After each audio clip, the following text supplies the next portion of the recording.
తాకట్టులో ఉన్న బంగారాన్ని విడిపించి ఆ రోజు ఆన్లైన్ రేటుకే మేము కొంటాం. Sharma gold company.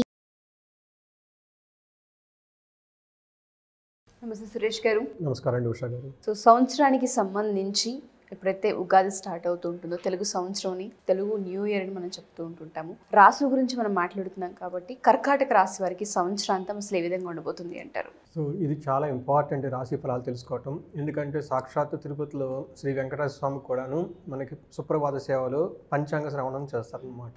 అది చదవటం వల్లే మనకున్న బాధలు అన్నీ పోయి అంతా సర్వతో అభివృద్ధి రావాలని చెప్పేసి దాని ఉద్దేశం అండి. అలానే మనకు వచ్చేటప్పటికి మన పూర్వకాలం ఒక సత్సాంప్రదాయాన్ని పెట్టారనమాట. రాజు దగ్గర నుంచి పేదవాళ్ళ వరకు, పండితుల నుంచి పాముల వరకు ప్రతి ఒక్కళ్ళు వాళ్ళు రాశి ఫలాలు తెలుసుకోవడం చాలా ఇంపార్టెంట్ అనమాట. తెలుసుకోవటం వల్లే సగం వాళ్ళకున్న బాధలన్నీ పోతాయండి. ఆ విధంగా రాజు, రాజ్యం అందరూ బాగుంటారని ఉద్దేశించి ఇది ఓపెన్గా చేసేవాళ్ళు అనమాట. సో ఇది కూడా ప్రతి ఒక్కళ్ళు అట్లీస్ట్ ఒక 10-15 మినిట్స్ వాళ్ళ ప్రెషర్స్ టైం చూసుకొని తెలుసుకోవడం చాలా ఇంపార్టెంట్. తర్వాత మనకి కర్కాటక రాశి వారికి ఈ శ్రీ క్రోధినామ సంవత్సరంలో ఎలా ఉంది అని మనం చూద్దాం. ఫస్ట్ మీకు సుమన్ టీవీ వాళ్ళకి చూసిన ప్రేక్షకులందరికీ ఆయుష్, ఆరోగ్యం, ఐశ్వర్యం కలగాలి శ్రీ క్రోధినామ సంవత్సరంలో అని వాళ్ళకి బెస్ట్ విషెస్ చెప్తూ మన కర్కాటక రాశి వారికి ఎలా ఉందో చూద్దాం. సో కర్కాటక రాశి వారికి ఫస్ట్ వీళ్ళకి పునర్వసు 4వ పాదం, పుష్యమి 1, 2, 3, 4 పాదాలు, ఆశ్లేష 1, 2, 3, 4 పాదాలు కలిగిన వాళ్ళని కర్కాటక రాశి కింద వస్తారండి. అలా కాకుండా పేరు బలం కనుక మనం కనుక చూసుకుంటే పేర్లు కనుక మొదటి అక్షరం హీ, హూ, హే, హో, డా, డి, డు, డే, డో ఈ అక్షరాలు మోరార్లెస్ ఈ సౌండ్ కలిగిన వాళ్ళందరూ కూడా కర్కాటక రాశి కిందగా వస్తారండి. వీళ్ళకి ఆదాయం, వ్యయం కనుక మనం చూసుకుంటే ఆదాయం వచ్చేటప్పుడు వీళ్ళకి 14 అండి, వ్యయం వచ్చేటప్పటికి 2. ఐ థింక్ బెస్ట్గా వీళ్ళకి ఇన్కమ్ చాలా ఎక్కువగా ఉంది, ఎక్స్పెండిచర్ చాలా తక్కువ ఉందని చెప్పుకోవాలన్నమాట. రాజపూజ్యం 6, అవమానం 6. రాజపూజ్యం వచ్చేటప్పటికి ఎంకరేజ్మెంట్ చేసి బాగా మనకు సపోర్ట్ ఇచ్చేవాళ్ళు 6 ఉన్నారు. అలానే అవమానం ఇచ్చి మనం డిస్కరేజ్ చేసేవాళ్ళు కూడా 6 ఉన్నారన్నమాట. మనకి ఆదాయం చాలా ఎక్కువగా ఉంది కర్కాటక రాశి వాళ్ళకి మనం చెప్పుకుందాం. మన ప్లానెటరీ పొజిషన్ కనుక చూస్తే వీళ్ళకి బెస్ట్ ఆఫ్ బెస్ట్ ఏంటంటేనండి, వీళ్ళకి గురువు వచ్చేటికి సువర్ణమూర్తిగా లాభస్థానంలో ఉన్నారండి. ఇది చాలా ఈ మే నుంచి వీళ్ళకి చాలా డ్రమాటిక్ చేంజెస్ ఉంది, చాలా సపోర్టింగ్గా బాగుంటుందండి. శని వచ్చేటప్పుడు లోహమూర్తిగా అష్టమ శనిలో ఉన్నారండి. వీళ్ళు శని వచ్చేటప్పుడు వీళ్ళకి అంత మంచి ఫేవరబుల్గా లేరు అని చెప్పాలన్నమాట. అయితే వీళ్ళకి సపోర్టింగ్ ఏమవుతుందంటే అండి, రజతమూర్తి, సువర్ణమూర్తిగా రాహు, కేతువులు 3rd హౌస్లో 9th హౌస్లో ఉన్నారండి. ఇవి కూడా మంచి చేస్తాయండి వీళ్ళకి. సో ఓవరాల్గా వచ్చేటప్పటికి ఒక శని తప్పగా మిగతా ప్లానెట్స్ 3 ప్లానెట్స్ చాలా వీళ్ళకి సపోర్టింగ్గా ఉండి మంచిగా ఉన్నాయని మనం చెప్పుకోవాలండి.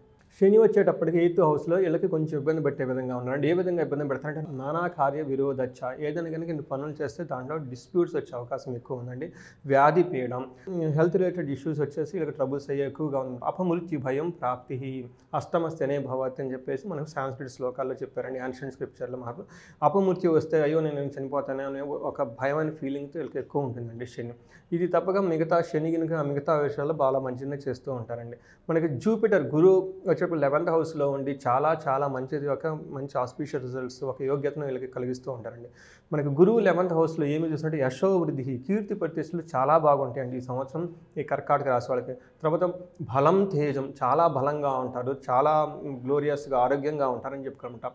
సర్వత్ర విజయం, సుఖం, వీళ్ళు చేసిన ప్రతి పని విజయవంతంగా ఉండి ఒక సుఖప్రదంగా ఉండే ఒక టైం అని మనం చెప్పుకోవాలండి. శత్రునాశనం, ఇప్పటివరకు మిమ్మల్ని ఎవరైతే శత్రువులు బాధ పెట్టారో లాస్ట్ సంవత్సరం అంతా, ఈ సంవత్సరం వాళ్ళంతా వాళ్ళు ఎన్నికి వెళ్ళిపోతారు, భయమే అవసరం లేదు. మంత్రసిద్ధి, ఇది చాలా ముఖ్యమైన భాగం అండి. ఎవరైనా కనుక స్పిరిచువల్గా కానీ ఎవరైనా కనుక ఉండి ఈ సంవత్సరంలో రేపు ఉగాది కనుక ఒక మంత్ర దీక్ష కనుక తీసుకొని కనుక చేస్తూ వెళ్ళిపోతే ఆ మంత్రం యొక్క సిద్ధి వీళ్ళకి వస్తుందండి.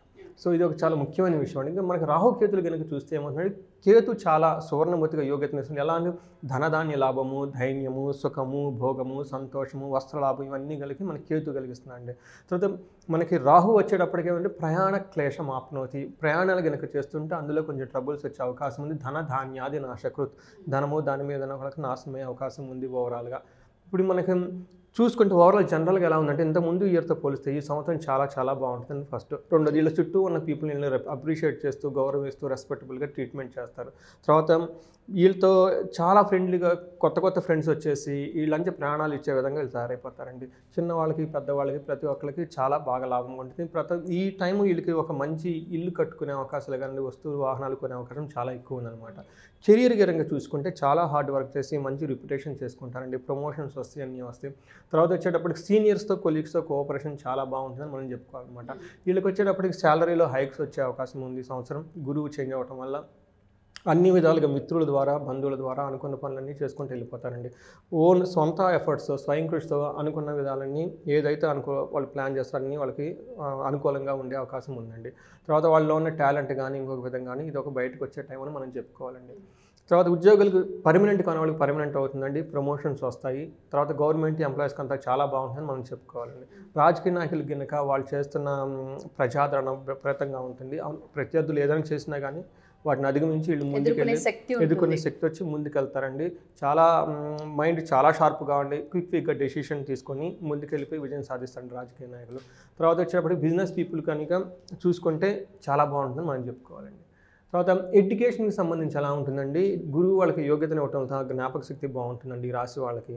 తర్వాత కాంపిటేటివ్ ఎగ్జామ్స్లో కానీ నేషనల్ లెవెల్ తర్వాత ఇంటర్నేషనల్ లెవెల్ కానివ్వండి, లేదంటే మనకి లోకల్గా ఉంటాయి స్టేట్ వైజ్ ఉన్న ఎలక్షన్లు కానీ ఎంసెట్లో అట్లే కానివ్వండి, అనుకున్న విధంగా కంటే ఎక్కువ మార్క్స్ వచ్చేసి మంచి ప్రమోషన్స్ మంచి కాలేజీలో వాళ్ళకి అనుకున్న సీట్ వచ్చే అవకాశం చాలా ఎక్కువగా ఉంది. తర్వాత వచ్చేటప్పటికి వ్యవసాయదారులకు వాళ్ళు అనుకున్న పంట అనుకున్న విధంగా వస్తుంది, చాలా బాగుంటుందండి. తర్వాత ఓవరాల్గా వచ్చేటప్పుడు గృహాల్లో శుభకార్యాలు జరుగుతాయి అని చెప్పుకోవాలండి. హెల్త్ ఎలా ఉంటుందంటే రాహుకేతువులు ఉండటం వల్ల వీళ్ళకి మానసికంగా డిస్టర్బ్ అయ్యే ఛాన్సెస్ ఎక్కువ ఉన్నాయండి వీళ్ళకి. తర్వాత వచ్చేటప్పటికి అనవసరమైన ఏమంటారంటే ఎమోషన్స్కి వీళ్ళు అయిపోయి అధికంగా కోపపడటం, అధికంగా ఏమంటారు కామక్రోధలు ఎక్కువగా అయ్యే అవకాశం ఎక్కువ ఉందన్నమాట వీళ్ళకి.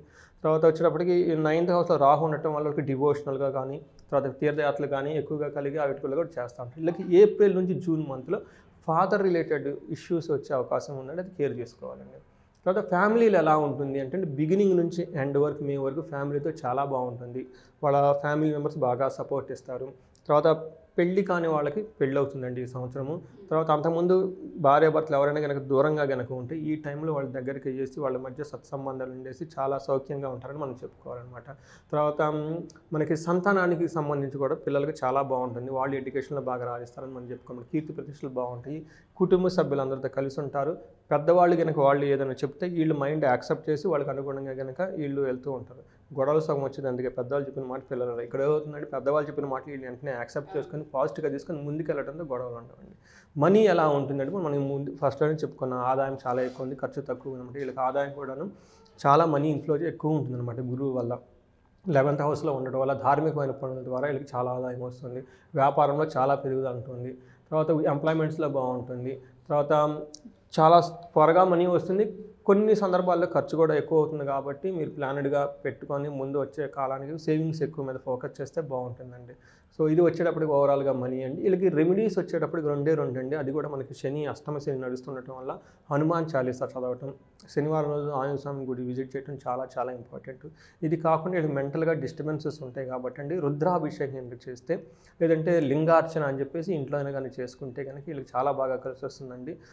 బెస్ట్ రిజల్ట్స్ యాక్చువల్గా వీళ్ళకి ఉన్నాయని చెప్పుకుంటున్నామండి. ఓకే, మీరు చెప్పినట్టుగానే ఈ రాశి వారికి అన్ని రకాలుగానే బాగుందనే చెప్పుకోవచ్చు. బట్ చాలామంది అడిగేది ఏంటంటే సార్, కొన్నిసార్లు గ్రహస్థితుల్ని బట్టి పరిస్థితుల్ని బట్టి కూడా కొంత సిచ్యుయేషన్ మారుతూ ఉంటుంది. డేట్ ఆఫ్ బర్త్ని బట్టి కావచ్చు, లేదంటే డేని బట్టి టైంని బట్టి కూడా మనం కొంత మారే అవకాశం ఉంటుందని చెప్తూ ఉంటాం. పర్సనల్గా బిజినెస్లో ఇన్వెస్ట్ చేయాలనుకుంటున్నాము, లేదంటే కొత్తవి ఏదో ప్రయోగాలు చేయాలనుకుంటున్నాం అనుకునే వాళ్ళందరికీ అపాయింట్మెంట్ కావాలి అనుకుంటే మనం ఏ విధంగా తీసుకునే అవకాశం ఉంటుంది అంటారు. అండ్ దాంతోపాటు ఎవరైతే అప్పుల వల్ల ఇబ్బందులు పడుతూ ఉన్నారో కనకదార హోమం కూడా పెట్టాం కాబట్టి దానికి సంబంధించిన డీటెయిల్స్ ఏంటి? ఇదండి మనకి ధర్మార్థ కామమోక్షాలు అని చెప్తారండి. ఇది వాటిని అనుభవించాలండి. ఈ జన్మ మనిషి ఎత్తినందుకు చక్కగా చేసుకోవాలి, ధర్మం డబ్బులు సంపాదించుకోవాలి, అన్ని భోగాలు అనుభవించాలండి. ఏమని చెప్తారంటే మనకి ఆయుష్ ఆరోగ్యం ఐశ్వర్యం అని చెప్తారండి. ఐశ్వర్యం ఎందుకు వచ్చిందండి? అనుభవించడే కదా వచ్చేసింది. తర్వాత మోక్షం. ఇక్కడ సాచురేషన్ అయిపోయిన తర్వాత సమాజానికి మంచి చేయాలి, అన్నీ చేయాలి. కాబట్టి మన దగ్గరే డబ్బులే మనమే అనుభవించి మన సమాజానికి ఏం చేస్తాము?